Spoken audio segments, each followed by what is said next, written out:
সাংবাদিকদের নিয়ে কেউ কোনো কথা বলে না, ভয় পায়।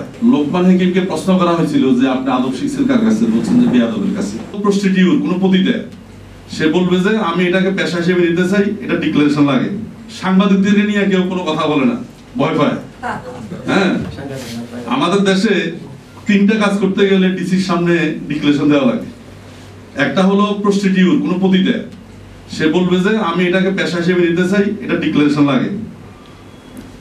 কেউ ডাক্তারের সার্টিফিকেট নিয়ে মদ খাওয়ার জন্য সেটাও ডিক্লারেশন লাগে। আরেকটা হলো সংবাদপত্র প্রকাশের জন্য ডিসির কাছে ডিক্লারেশন লাগে। তো সেই পরিমাণ সাংবাদিকদের ব্যাপারেও তো বলে যে এরকম আছে। আমাদের রিয়েল এস্টেট কোম্পানিগুলোর মধ্যে হাতে গোনা কিছু ছাড়া বাকিটি টাউট বাটপার। তার মানে যে পরিমাণ মানুষ খারাপ, সেই পরিমাণ সকল সেক্টরে খারাপ আছে। রে ভাইরা, আজকে এই যে বিষয়টা আমি কথা শুরু করব সেটা হলো আমাদের যে দলগুলো নিবন্ধিত আছে আগে থেকে, বড় দলগুলো, একটা সময় আওয়ামী লীগ ছিল, তারা দেখে দেখে নিবন্ধন দিত। এখন ধরুন বিএনপি পন্থীরা ক্ষমতা বা প্রভাবে আছে, তাহলে ওনারা কি নিবন্ধনের শর্ত সহজ করবে? করবে না।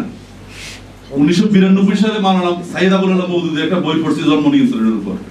ওখানে উনি একটা উদাহরণ দিয়েছেন যে একটা স্টেশনে ট্রেন থামলো, তখন ট্রেনের দরজা যারা দাঁড়ানো, তারা বলতেছে যে জায়গা নাই, জায়গা নাই, উঠা যাবে না, উঠা যাবে না। তো কিছু লোক ঠেলে মেলে উঠছে। উঠার পরে পরের স্টেশনে যখন ট্রেন থামছে, যারা একটু জোর টোর করে উঠছে, ওরা আবার ওই লোকদেরকে বলতেছে জায়গা নাই, জায়গা নাই, উঠা যাবে না, উঠা যাবে না। হ্যাঁ, আমাদের দেশে ওই লোকগুলোর চরিত্র হলো এরকম। আসলে আপনি সংস্কার, আমাদের মানসিকতার সংস্কার আগে করতে হবে। কারণ এখানে এই সংস্কার মধ্যে নাকি বলা হয়েছে যে নির্বাচনী জনসভায় প্রত্যেক দলের মিলে একটা হবে। আপনি একটু চিন্তা করেন, যে দলগুলো প্রভাবশালী, প্রার্থীরা এক মঞ্চে থাকবে, এই প্রভাবশালীদের সমর্থকরা সামনে বসে কি অবস্থা করবে?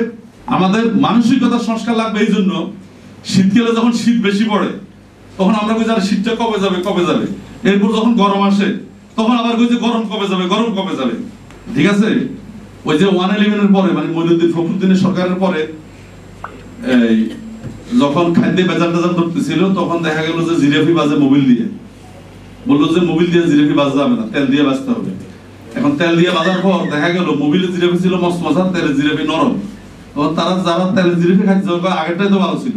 সর্বশেষ আমি যে কথাটি বলে শেষ করব, লোকমান হাকিমকে প্রশ্ন করা হয়েছিল যে আপনি আদব শিখছেন কার কাছে, বলছেন যে বেয়াদবের কাছে।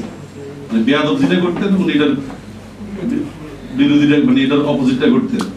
আজকে ইন্ডিয়া বাংলাদেশের দ্রুত নির্বাচন দেখতে চায়, অতএব আমরা দ্রুত নির্বাচন দেখতে চাই না। আওয়ামী লীগ ইউনূসকে অপছন্দ করে, অতএব আমরা ইউনূসকে পছন্দ করি। ইউনূস সাহেব সততার পরীক্ষা শতভাগ উত্তীর্ণ, কিন্তু সমস্যা হলো এই উপদেষ্টা মণ্ডলীর মধ্যে গাদানি কমিটির সদস্য আছেন, এই উপদেষ্টা মণ্ডলীর মধ্যে 1-11 কুশীলবদের লোক আছেন, এই উপদেষ্টাদের মধ্যে শারীরিকভাবে অসমর্থ লোক আছেন। তাদেরকে সংস্কার করার মধ্য দিয়ে দেশ ও জাতিকে সংস্কার করতে হবে। আর আমাদের সংবিধান 37, 38, 39 অনুচ্ছেদ রাজনীতি করার অধিকার দিয়েছে। এক সিনিয়র আইনজীবীকে বললাম নিবন্ধন কেন, উনি বললো যে মানুষের তো হাঁটার অধিকার আছে, তার সিগন্যাল পড়লে, ট্রাফিক সিগন্যাল বললে তো থামা লাগে। এই নিবন্ধনটা হলো ট্রাফিক সিগন্যাল, ট্রাফিক সিগন্যালের মধ্যে সহজ করে দেন। আল্লাহ হাফেজ, বাংলাদেশ জিন্দাবাদ।